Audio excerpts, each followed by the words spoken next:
Türkistan'ın Kaşgarili Yopurga ilçesindeki bir mahallede 53 kişinin cep telefonlarında sözde hassas içerik bulunmak suçuyla gözaltında tutularak sorgulanmakta olduğu bildirildi.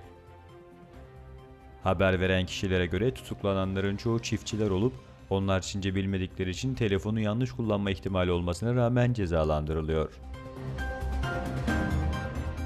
Niyazi Kara isimli internet kullanıcısı, bir Türk vatandaşı olarak Dışişleri Bakanı Çavuşoğlu'nun Çin'e yaptığı ziyaret esnasında Uygurlar hakkında yaptığı açıklamalardan duyduğu üzüntü ve kaygılarını sosyal medya üzerinde paylaştı.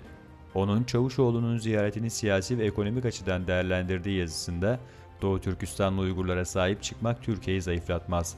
Aksine daha da güçlenmesi, siyasi ve iktisadi konularda üstünlük sağlaması mümkündür. Türkiye Cumhuriyeti devlet büyüklerimizden köprüleri atmaması, haklının yanında olmasını diliyorum ifadelerine yer verildi. Çin'de ihracat ve ithalat yavaşladı. Çin'de dış ticaret büyümesi Temmuz ayında zayıfladı. ABD'nin Birleşmiş Milletler temsilcisi Haley, yeni Birleşmiş Milletler yaptırımlarını Kuzey Kore'ye atılmış bir yumruk olarak tanımladı ve tepki gösterecekler, tehdit edecekler ama korkup kaçacak değiliz dedi.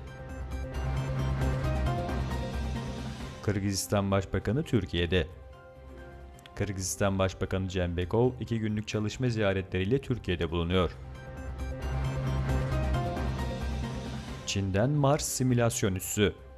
Çin'de Hayşi bölgesinde kurulacak ilk Mars simülasyon üssü, uzay ve bilimsel araştırma faaliyetlerinin yanı sıra film pilotosu olarak da kullanılabilecek.